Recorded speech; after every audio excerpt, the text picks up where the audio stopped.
제가 이 말씀 한 주간 동안 보면서 하나님께서 우리 성도들 가운데, 저 가운데 무엇을 원하는가 그런 것을 깨닫게 됐어요. 여러분, 그 사복음서가 뭐가 있죠? 마태, 마가, 누가, 요한. 예. 대답을 잘 하시는 분은 예배를 잘 드리는 거예요. 할렐루야. 대답 못 하시는 분은 깊은 잠으로 들어가는 거예요. 영적인 잠으로. 자, 이렇게 집중해서 함께 소통하면서 말씀을 나눴으면 좋겠습니다. 근데 오늘은 무슨 복음이죠? 누가복음. 누가복음인데 누가복음의 특징이 다른 복음서와 좀 다르게 세례 요한으로부터 시작된다는 거예요. 다른 복음서는 예수님의 탄생과 이야기로 시작되는데 누가복음은 세례 요한의 시작으로부터요.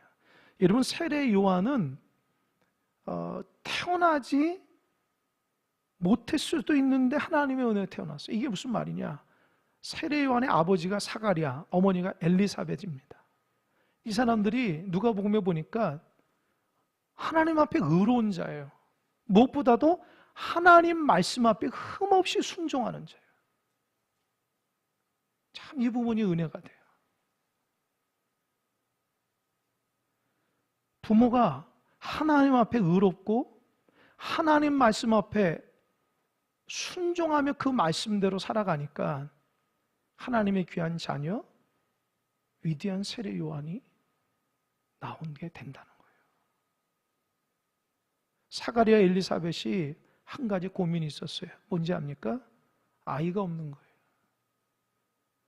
아이가 없으니까 얼마나 힘들어요. 하나님 앞에 날마다 간구합니다. 하나님, 우리에게 태문을 열어주셔서 자녀를 달라고.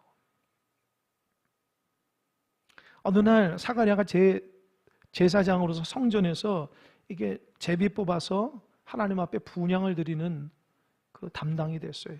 하나님 앞에 분향을 탁 드리는데 천사가 탁 나타나. 사가랴야, 첫 마디가 내가 너희들의 기도에 응답하겠다. 여러분, 하나님은 우리의 기도에 응답하시는 분이십니다. 할렐루야. 그러니까 기도를 쉬지 말아야 돼요. 기도를 빼먹지 마세요. 하나님 우리 기도에 응답하신다. 내가 너에게 아들을 주겠다. 이름을 요한이라 하라. 그 요한은 어렸을 때부터 하나님의 귀한 은혜가 임해서 장차 주의 길을 예비하고 수많은 사람들을 주께로 인도하는 자라 얘기하는 거예요. 사가랴가 그 말씀을 듣고 마음속에 어떤 마음이 있냐?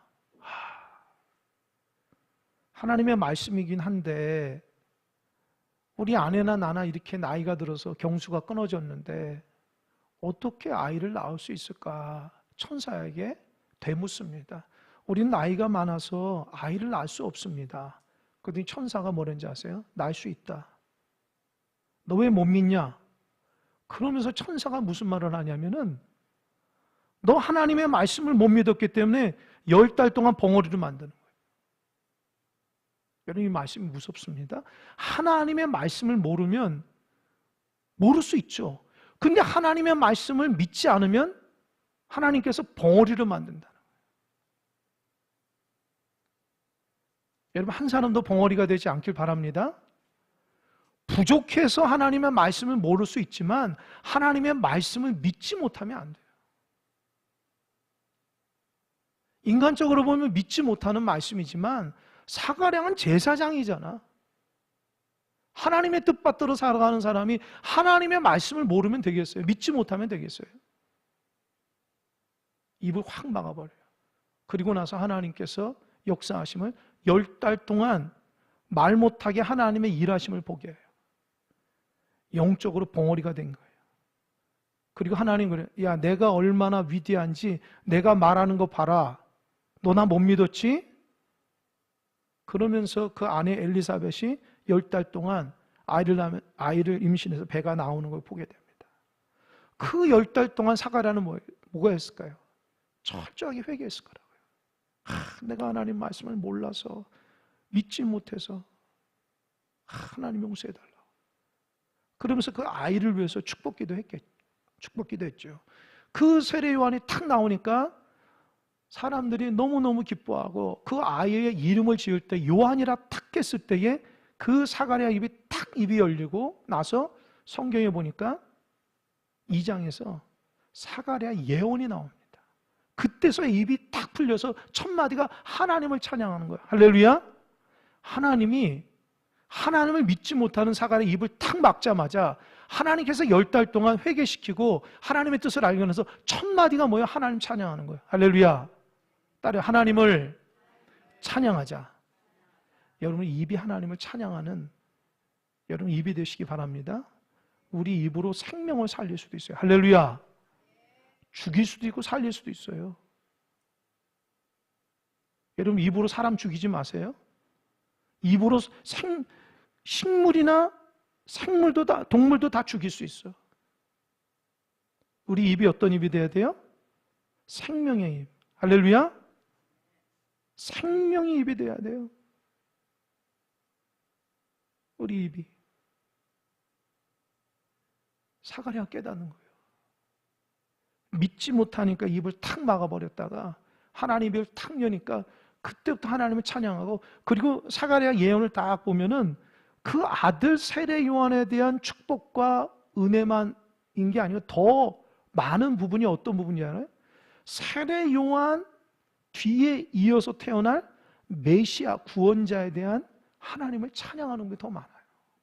그러니까 10달 동안 사가랴는 단순히 아들 세례 요한에 대한 축복만이 아니라 그 세례 요한을 통해서 주의 길을 닦아서 주님께서 이 땅에서 우리를 구원할 것이라고 하는 놀라운 하나님의 구원 계획 가운데 있었다는 거예요.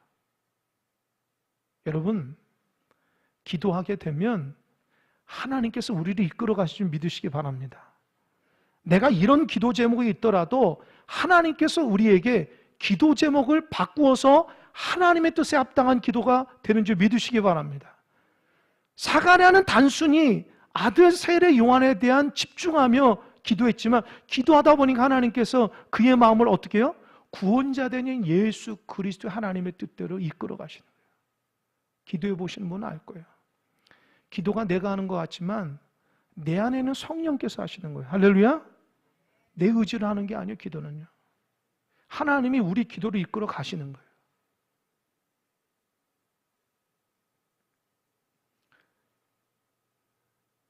제가 본교회 다닐 때에 저기 인천 주한장로교회 나겸일 목사님, 지금 은퇴하신 분인데 그분이 치유도 잘하고 영적으로 굉장히 밝으신 분이에요. 딱 오시면 기도회를 이끄는데 성도들이 막 이렇게 기도하고 막 불이 붙어서 막 기도하고, 그랬더니 막 누가 막 방언하는 거예요. 그랬더니 목사님이 탁 일어세워가지고 방언해 보시라고, 내가 통변하겠다고. 저는 그런 걸 처음 봤거든요.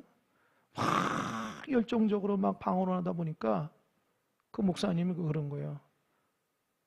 이 방언은 회개의 방언이라고. 자기의 하나님 앞에 잘못한 것을 막 회개하며 굉장히 하나님 앞에 간구하고 나를 죄악 가운데 걷어주시어서 하나님의 뜻대로 해달라는 회개 방언이라는 거예요.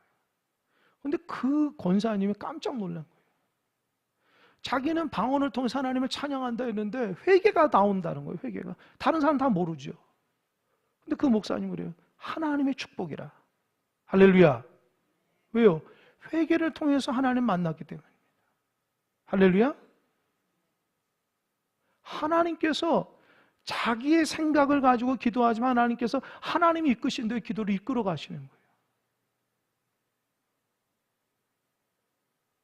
제가 그걸 깨달았어요.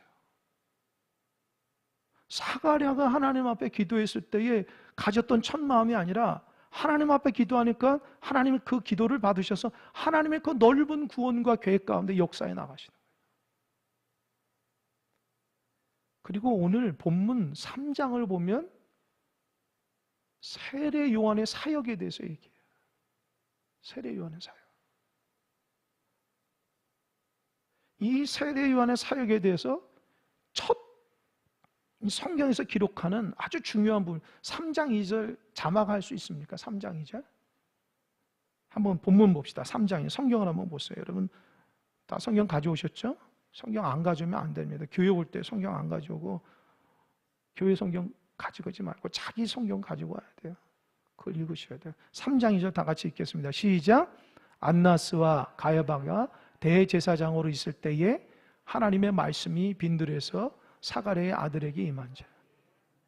퀴즈. 하나님의 말씀이 어디에 임했어요? 예, 어디에 있는 누구에게? 예. 이제 2절 그만 잘 보세요. 안나스와 가야바가 대제사장이에요. 대제사장은 하나님께서 특별히 기름 부음 받은 종이에요. 구약에 보면은 아론의 계통으로 쭉 내려온다고요. 근데 안나스와 가야바는 헤롯 계통의 제사장이 아니에요. 그리고 대제사장은 한 명밖에 없는데 왜 저기 두 명이라고 써 있어요? 앞에 있는 안나스는 전직 대제사장이고 가야바는 현직 대제사장이에요. 근데 여러분 구약에 보면 대제사장은 죽을 때까지 하는 거예요. 근데 왜 갑자기 이 안나스가 죽지도 않았는데 제사장이 누굴까요? 이 여기 있는 제사장 두 사람은요, 구약에서는 하나님의 아론의 계통으로 그들에게 기름 부어 세우지만 요 안나스의 가야바는 로마 정권에 의해서 딱 세워진 거예요. 로마가 유대인들이 기독교 나라니까 이 사람들이 가장 자기 말 잘 듣는 사람을 그냥 딱 탄 거예요. 그래서 안나스가 처음에 대제사장. 안나스는 몇 년 동안 대제사장을 했냐면 9년 동안 했어요. 9년 동안. 9년 동안 하고 탁 하고 그 뒤에 가야바는 누구냐? 안나스의 사위예요, 사위. 이 안나스도 정치적으로 상당히 로마 정권에 아주 호의적이고 하나님의 뜻보다도 그 로마 정권의 뜻대로 살아가는 사람인데 이 가야바도 똑같은 정치적인 수단을 아주 발휘해서 로마의 뜻에 원하는 대로 백성들이 이끌어가는 거예요. 그리고 가야바는 18년 동안 대제사장 하면서 우리가 잘 아는 것처럼 예수님 십자가 못 박아 죽이는 일을 한 사람이에요.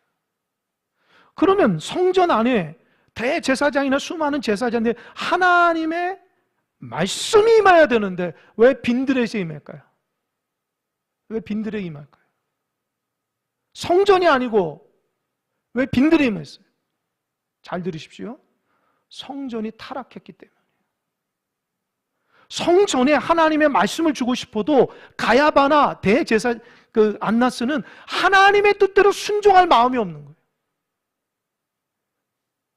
자기의 생계와 자기의 유익과 자기의 생각대로 로마에 잘 보이는 것이 그들에게 있어서는 정의고 공의였던 거예요. 하나님의 뜻이 없어요. 하나님의 그런 사람에게 하나님 말씀을 주고 싶겠어요? 하나님 말씀에 순종하지 않은 사람들에게 하나님 말씀 주고 싶겠어요? 그런데 하나님께서 딱 보시니까 하나님 말씀대로 철저하게 순종하는 사람들 누구예요? 빈들에 있는 세례 요한이에요. 세례 요한은 눈치 보지 않았어요. 로마 정권이 잘못되면 잘못됐다 얘기합니다. 대제사장이 하나님 말씀에 순종하지 않으면 당신 죄졌다 얘기하는 거예요. 하나님의 공의와 정의를 정확히 얘기한 사람이에요. 그랬더니 하나님께서 세례 요한에게 하나님의 말씀이 임하는 거예요. 할렐루야. 하나님의 말씀은 하나님 말씀에 순종하는 사람에게 임하는 거예요. 할렐루야. 내 유익을 위해서 살아가는 사람에게 하나님 말씀이 임하는 게 아니에요. 여러분 그래서 세례 요한도 적이 많아요. 적이 많아요. 뒤에서 보니까 하나님 말씀대로 사는 것이 적이 많아요. 여러분도 하나님 말씀대로 살아가면요 적이 많다고. 왜요? 세상은 하나님 말씀을 싫어하기 때문에 그래요. 누가 남한테 죄 졌다고 지적하면 좋아하겠어요? 얘는 좋아합니까? 싫어하죠. 그러나 그것이 하나님의 말씀이라면 어떻게 해요? 어떻게 해야 돼요? 어떻게 해야 돼요? 순종하고 고쳐야 돼요. 할렐루야. 하나님은 세례 요한에게 임한 거예요. 아무리 하나님께서 가야바와 안나스에게 하나님 말씀해도 그 말씀대로 순종을 안 해. 자기 뜻대로 다 해석하고 자기 뜻대로 다 자기 유익을 위한 말씀이거든요.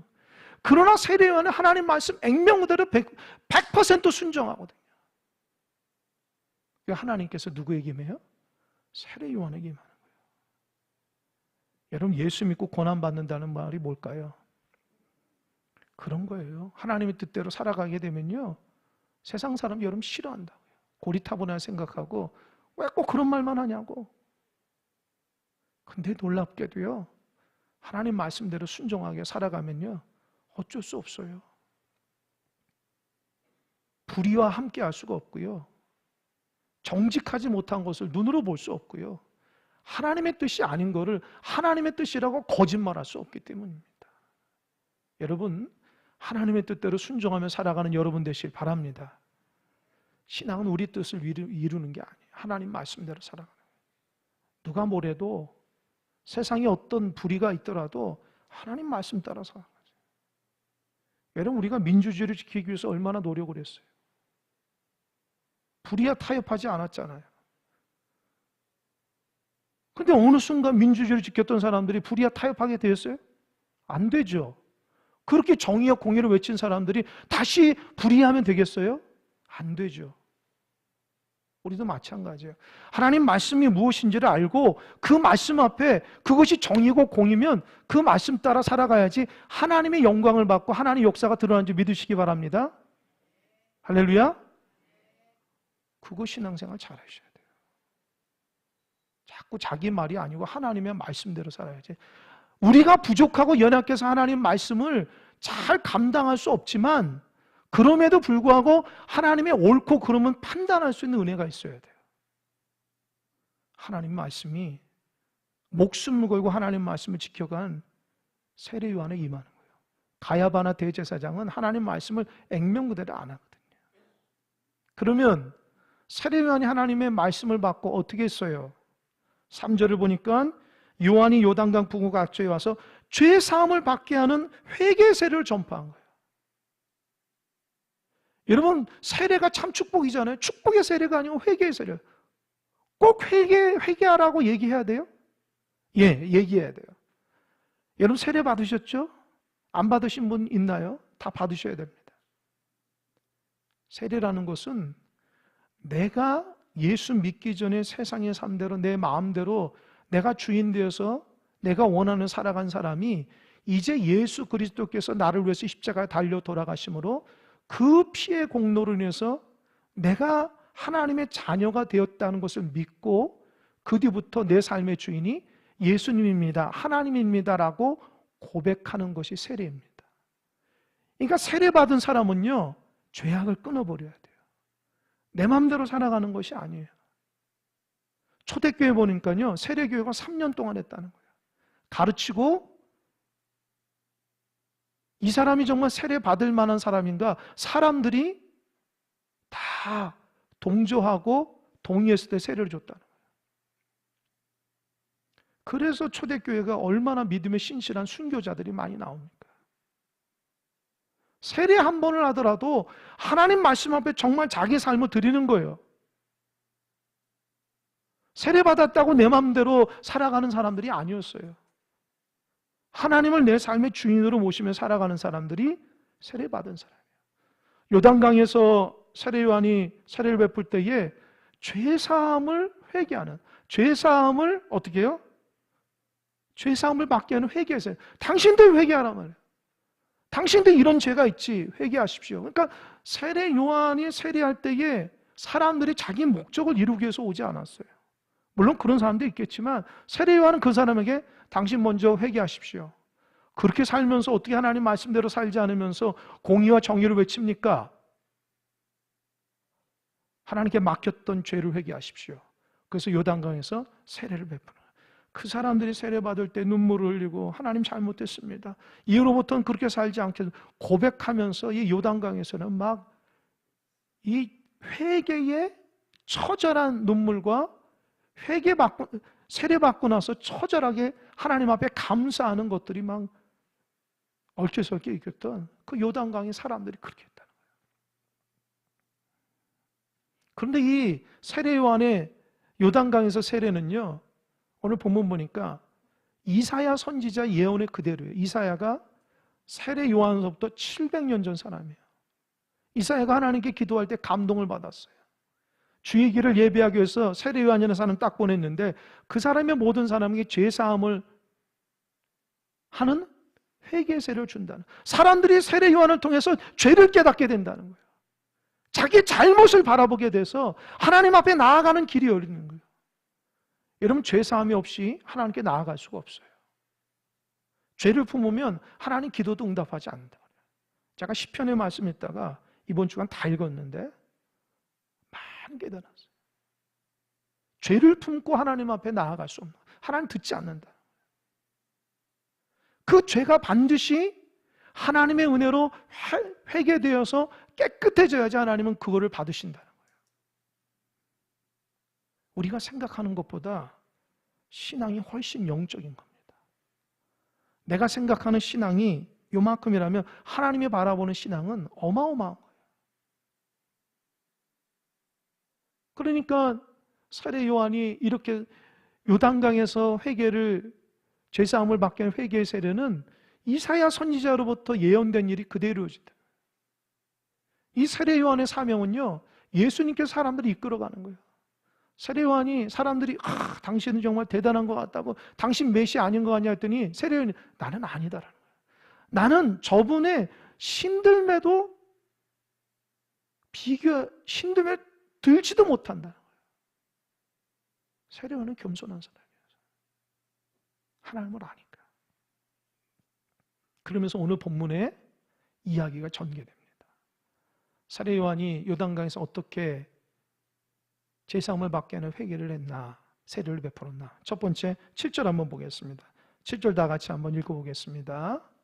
자막 시작. 요한이 세례받으러 나오는 무리에게 이르되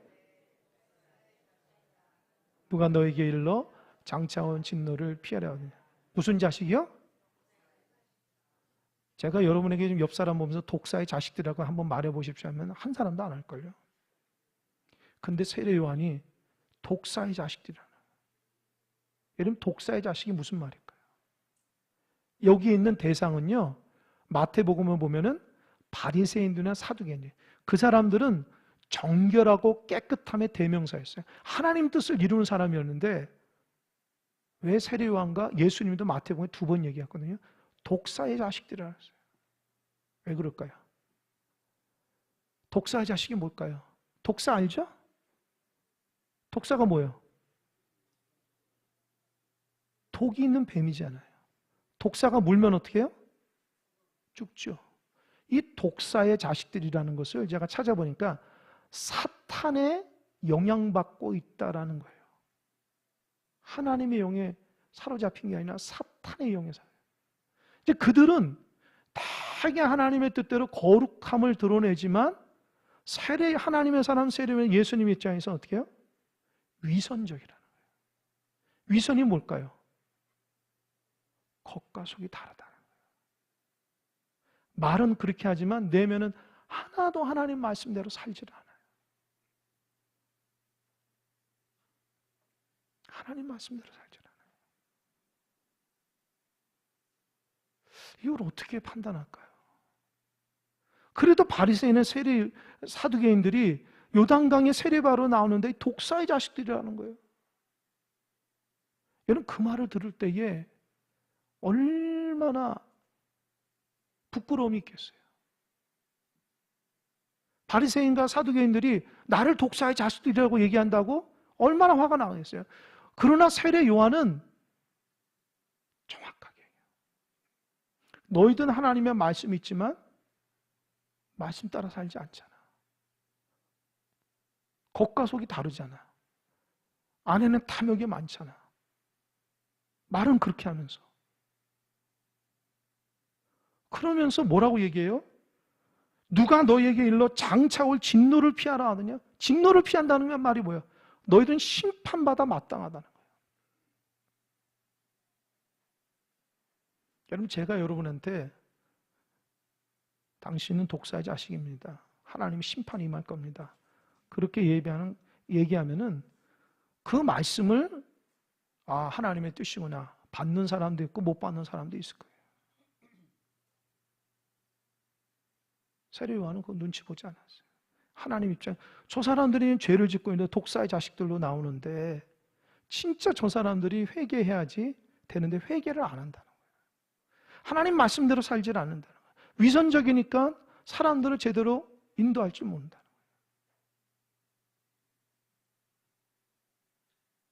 독사의 자식이라는 거예요. 그러면서 독사의 자식이라 하는 이유가 있어요. 8절 한번 읽어볼까요? 시작. 그러므로 회개에 합당한 열매를 맺고 속으로 아브라함이 우리 조상이라 말하지 말라. 내가 너에게 이르노니 하나님이 능히 이 돌들로도 아브라함의 자손이 되게 하시리라. 뭐를 맺으라고 했어요? 따르 회개에 합당한 열매를 맺으라. 여러분, 회개하면 달라져야 되는 거예요. 다시 말씀드려요. 회개하면 달라져야 돼요. 똑같으면 안 돼요. 잘못을 알면 고쳐야 돼요.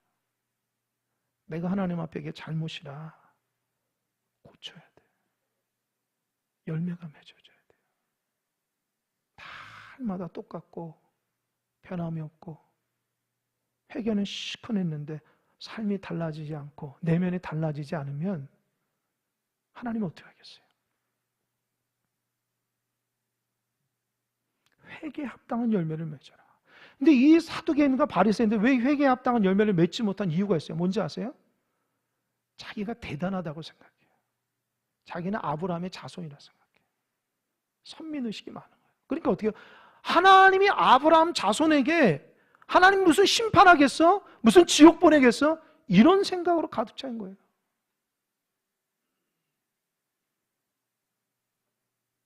여러분, 목사에게 하나님이 심판 안 할까요? 하죠. 교회 직분자들에게 하나님 말씀대로 살자면 하나님께서 야단도 치죠. 하나님이 내가 이런 직분이고 내가 신앙생활 열심히 하는데 하나님 나에게 뭐 심판하시고 그러게. 아니에요. 그건 내 생각이에요. 저도 하나님 앞에 잘못된 거 바로바로 깨닫고 회개합니다. 그 잘못된 거 있으면 하나님, 그게 하나님 말씀 앞에 순종하지 않고 바르지 못하고 위선적이고 하나님 뜻에 합당하지 못하면 제가 바로바로 회개합니다. 왜요? 저는 하나님 앞에 야단 맞기 싫어요. 하나님 앞에 야단 맞으면서 하나님의 종으로 훈련받기 싫어요. 저는 힘들고 어려워도 하나님 말씀 앞에 순종해서 그게 고난하기를지라도 그 말씀 따라 하나님께서 이끌어 가시는 삶을 살고 싶지, 죄 때문에 막 눌리고 힘들어서 하나님 앞에 잘못되고 불순종하면서 저는 그러기 쉽지 않아요. 여러분 어떤지 모르겠어요. 신앙생활하면 하나님 기뻐하는 종이 돼야죠. 하나님 기뻐하는 종이 돼야죠. 그럼 어떻게 해요? 회개하고 달라져요. 다시는 그런 일을 하면 안 돼요. 하나님 앞에 잘못된 거 있으면 하나님께 회개해서 고치고 삶이 달라지는데 달라지지가 않는다는 세례 요한의 입장에서는 위선적이라는 거예요. 이들이 자기 아브라함의 자손이라. 근데 여러분, 이 8절에서 세례 요한이 두 가지 얘기예요. 아브라함의 자손이라고 그들은 자부하지만 하나님은 뭐를 가지고 아브라함 자손을 만들 수 있다고 그래요? 돌. 왜 갑자기 이런 말을 했을까요? 하나님께서 돌들로도 아브라함의 자손을 만든다는 거예요. 여기에서 여러분 성경을 좀 이렇게 알아야 되는데, 여러분이 돌이라는, 이렇게 자손이라는 단어가 아람어로 따라해보세요. 베냐야. 발음이 좀 어려워요. 베냐야. 따라해요. 베냐야. 발음이 좀 어려워요. 베냐야. 그럼 돌이라는 말은 아람어로 뭐냐? 아부냐야. 따라해요. 아부냐야. 뒤가 야야가 똑같아요. 앞에가 돌은 아부냐야, 뒤에는 베냐야예요. 발음이 똑같잖아요. 비슷하잖아요. 그러니까 세례 요한은요, 언어 유희를 하는 거예요. 너희들은 자꾸 베냐야 하면서 하나님의 내 아브라함 자손이라 자son하지만 하나님은 이 돌들로도 아부냐야가 베냐야로 만들 수 있다는 거예요. 이해가 되십니까? 교만하지 말라는 거예요. 너희들이 뭘 잘했기 때문에 아브라함 자손이 아니라 하나님의 특별한 자녀로 쓰임받았는데 너희들은 돌하고 똑같다는 거예요. 무슨 특권이 있어서가 아니라는 거예요. 하나님의 특별한 섭리 가운데 세워진 아무것도 아닌 우리를 하나님의 자녀 삼아주시는 그 감사와 기쁨을 가지고 하나님 말씀 앞에 순종해야 되는데, 그것이 어느 순간 특권이 되고 어느 순간 자기가 대단한 것처럼 돼가지고 하나님 말씀에 순종하지 못하고 자기의 특권만 내세우는 위선적인 자가 되지 말라는 거예요. 얼마나 무서운 말씀인지 몰라요. 여러분, 하나님은요, 돌들로도 아브라함의 자손이 되게 하시는 역사가 있습니다. 하나님은요, 생명이 주관자 되고 우리의 모든 것 되신다. 그러니까 자기 삶이 바뀌고 달라지는 것에 관심을 둬야지, 내가 무엇이 되는 게 뭐가 중요합니까? 중요하지 않아요. 내가 하나님의 합당한 자녀로서 회개에 합당한 열매를 맺고 살아가야 돼요. 잘못된 거 고쳐나가야 돼요. 이 말을 듣고 세례 요한이 더 끔찍하게 그들을 몰아붙입니다. 9절 보세요. 다 같이 한번 읽어보겠습니다. 시작. 이미 도끼가 나무 뿌리에 놓였으니 좋은 열매를 맺지 않은 나무마다 찍혀 불에 던져지라. 보세요. 나무꾼이 큰 나무가 있는데 쓸모가 없어. 열매가 없으니까. 아무리 기다려도 열매 안 해. 그럼 어떻게? 도끼로 찍어버리는. 왜요? 땔감 써버리는 거예요. 여러분, 하나님께서 우리에게 은혜를 줬는데 좋은 열매가 없어? 잘라버리는 거예요. 잘라버리는 거예요. 얼마나 무서운 말씀이에요. 여러분 안에 하나님의 좋은 열매가 맺어야 됩니다. 할렐루야. 좋은 열매가 없으면 땔감밖에 안 된다는 거예요. 같은 시간과 같은 공간에서 하나님 말씀대로 순종하며 살아가는데, 누구는 하나님의 좋은 열매가 많이 맺혀서 하나님의 기쁨이 되는데, 누구는 열매가 없는 거예요. 아주 황량한 거예요. 삶이 달라지지도 않는 거예요. 변화도 없는 거예요. 조금씩이라도 하나님의 뜻에 순종해야 돼. 그런 게 없는 거예요. 여러분, 세례 요한의 말이 얼마나 무시무시합니까? 제가 여러분에게 회개하지 않으면, 당신 회개하지 않으면 도끼로 당신 하나님 다 찍어버릴 거야. 불에 태운대. 이렇게 말하면 감당할 수 있는 사람이 몇이나 되겠어요? 물론 하나님의 뜻에 순종한 사람은 그것마저도 아멘 할 수 있겠죠. 여러분, 하나님의 말씀이 왜 세례 요한한테 임한지 아세요? 죄를 지적했기 때문에 그래요. 가야바 안나선 죄를 지적하지 않아요. 로마 정권에 잘하라는 거예요. 그냥 평안히 살라는 거예요. 기쁨으로 살라는 거예요. 하나님 뜻하고는 상관없는 거예요. 그러나 세례 요한은 자꾸 죄를 지적해요. 당신도 잘못됐어. 위선적이야. 하나님 말씀 앞에 순종하지 않는데 왜 열매가 안 생겨? 그게 하나님 뜻이 아니잖아. 계속해서 세례 요한은 지적하는데, 놀랍게도 하나님의 말씀은 성전에 있던 대제사장이라 세례 요한한테, 왜요? 하나님께서 원하시는 죄의 회개라는 거예요. 여러분, 신앙생활하면서 잘 되고 축복받고 다 좋아요. 저도 여러분을 위해서 그렇게 중보기도 합니다. 그러나 죄악을 품고 축복받으면 뭐예요? 하나님 말씀 앞에 순종하지 않고 내 마음대로 살아가는데 변화가 없으면 그게 무슨 의미가 있겠습니까? 하나님과 나는 지식과 종교적인 경험이 구원으로 이끄는 게 아닙니다. 내가 달라지고 변화돼야 돼요. 할렐루야. 새로워져야 돼요. 그것이 하나님의 뜻이에요. 하나님의 사람은 죄에 민감해야 돼. 죄에 민감해야 돼. 하나님의 축복과 은혜에 민감한 것도 중요하지만 죄에 민감해야지. 하나님께서 싫어하는 거 하지 말아야죠. 하나님 원하는 거 해야죠. 사람들이 그 말을 듣고 10절에서 반응이 옵니다. 10절 다 같이 읽겠습니다. 시작. 우리가 물어 이르되 그러면 우리가 무엇을 하리까? 따라해 보세요. 우리가 무엇을 하리까? 여러분, 말씀을 들으면 좀 어떻게 해야 되는지를 마음속에 새기세요. 말씀만 듣지 마시고 달라져야죠. 그럼 내가 어떻게 해야 되지? 반응이 나와야지. 수십 년 동안 신앙생활해도 그 작업이 안 돼. 그냥 여러분 듣기에 좋은 말씀만이 아니라 하나님 앞에 기도할 때도 여러분의 응답만이 아니라 내가 어떻게 해야 되지? 이걸 물어보세요. 내가 이런 말씀을 들었는데 내가 고쳐야 될 게 뭐지? 열매 맺어야 될 게 뭐지? 반응하셔야 돼요. 이게 없으니까 듣기가 힘든 거예요. 하나님 말씀. 뭔가 자기 안에 하나님의 말씀이 순종과 은혜와 하나님 기뻐하는 것이 행동, 액트가 나와야 되는데, 액팅이 나와야 되는데, 없어요. 그냥 듣는 것을, 아유, 좀 편하다. 여러분 알겠지만 저는 그런 사람이 아니에요. 저는 정말 여러분이 정말 하나님 앞에서 바르고 진실하고 하나님 기쁨이 되는 하나님의 귀한 종들이 되길 바랍니다. 나중에 여러분 천국 가서 얼마나 많이 하나님의 말씀 앞에 순종해서 기뻐하는 그런 종들이 되길 바라요. 평생 신앙생활하면서 신앙생활 잘못해도 세상에서 부귀영화 누리면서 하나님 앞에 책망받는 것보다 지금 힘들고 어렵지만 하나님 말씀 들고 하나님 기뻐하는 종이 되고 그 말씀에 순종하면서 힘들고 어렵지만 그 말씀 따라 하나님의 진리 따라 살아가는 종들이 되길 바랍니다. 저희 기도 제목이에요. 저는 여러분이 그렇게 되길 바라는 거예요. 바르지 못한데 바르다고 얘기할 수 없고요. 고쳐야 되는데 고치지 않는 거 그냥 넘어가는 게 쉽지가 않아요. 참 힘듭니다. 신앙으로 제대로 산다는 게.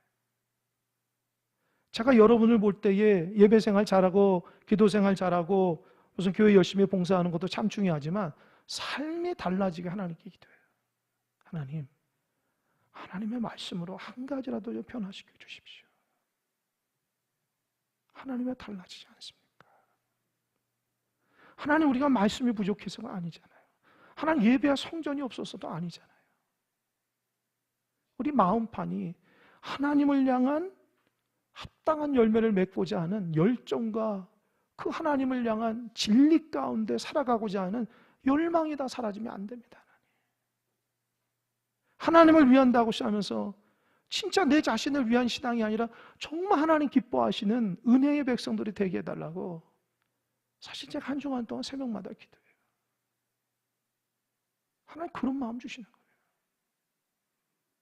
저도 여러분 충분하게 축복 기도해 줄 수 있고요. 아픈 자들 위해서 정말 다 해줄 수 있어요.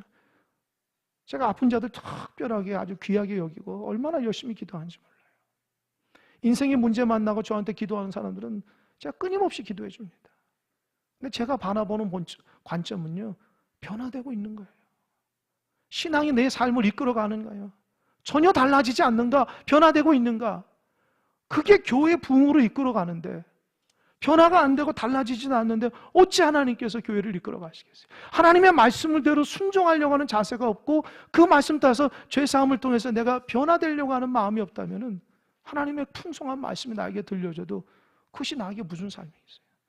기도 열심히 하다 은혜 받은 게 나의 삶에 무슨 유익이 있어요? 내 삶이 달라지지 않는데 이게 무엇인지를 잘 생각해 보셔야 됩니다. 그러니까 세례요한이 우리가 어떻게 됩니까? 얘기하니까 11절 보세요. 11절 다 같이 시작. 대답하여 이르되 옷 두 벌 있는 자는 옷 없는 자에게 나눠줄 것이요 먹을 것이 있는 자도 그렇게 할 것이나 하고 제가 11절 때문에 지금 오늘 설교하는 거예요. 여러분 독사의 자식들이라 얘기하고 너희들 회개하지 않으면 도끼가 나무뿌리 다 잘라내는데 진정으로 세례 요한이 말하고 있는 회개가 뭐예요? 제가 깜짝 놀랐어요. 다시 한번 11절 자막 보세요. 다시 한번 읽어보겠습니다. 시작. 대답하여 이르되 옷 두 벌 있는 자는 옷 없는 자에게 나눠줄 것이요 먹을 것이 있는 자도 그렇게 할 것이요. 아니 고작 회개할 게 뭐예요? 옷 두 벌 있는 자가 다른 사람에 나눠주지 않다고 독사의 자식들이라. 먹을 거 있는데 먹을 거 없는 사람이 나눠주지 않더라도 독사의 자식들이라는 거예요. 도끼가 나무 뿌리에서 뿌리채 뽑힌다는 거예요. 여러분 하나님 원하시는 회개가 얼마나 세밀해요. 무슨 남을 죽인다든지 남을 때린다든지 모욕했다든지 뭐 어떡하든지 뭐 우상숭배했든지 그런 심각한 죄가 아니고 뭐라 그래요? 너 옷 두 벌인데 왜 남 안 줘? 너 먹을 거 있으면 저 사람 먹을 거 없는데도 왜 안 줘? 그거를 회개하라는 거예요. 여러분 회개가 얼마나 많아요. 제가 충격을 받은 이런 것도 회개를 해야 되겠구나. 물론 그 당시와 지금은 달라요. 지금은 옷이 넘쳐가지고 옷을 버리는 세대지만 그 당시에는 평생 한 벌 많아봤자 두 벌이라고요. 그래서 남에게 옷을 준다는 것은요 자기 것을 준다는 건 굉장히 어려운 일이에요. 먹을 것이 없는 사람들이 그 먹을 걸 먹는데 남한테 나눠준다는 건 되게 힘든 일이에요.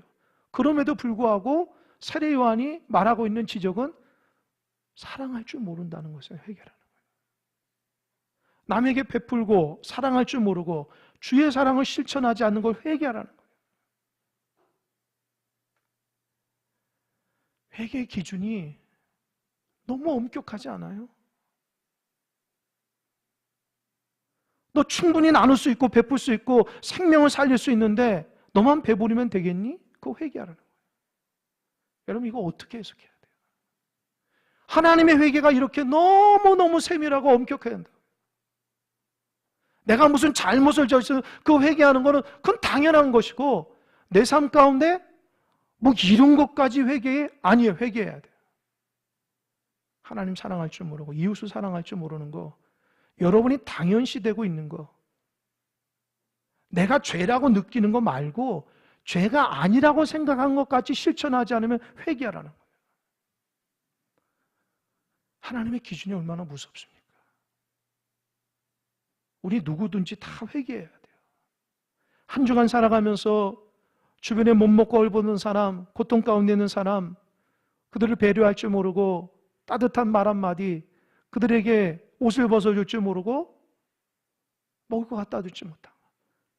마태복음 25장 보면은 뭐라고 그랬어요? 양과 염소에서 심판해서 하나님께서 양에 속한 사람은 너희가 나 헐벗을 때 옷 줬고 내가 배고플 때 음식 줬죠.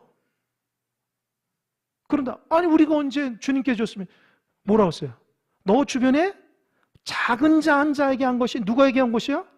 하나님께 한 것. 할렐루야. 이게 무서운 말씀이에요. 여러분 사랑할 줄 모르면 회개해야 돼요. 실천하지 모르면 회개해야 돼요. 욕심대로 살아가면 회개해야 돼요. 보세요. 하나님 말씀이잖아요. 부인할 수 있어요, 여러분? 사랑할 줄 모르고 섬길 줄 모르면 그게 회개의 대상이에요. 두 번째, 세리들에게도 똑같이 얘기합니다.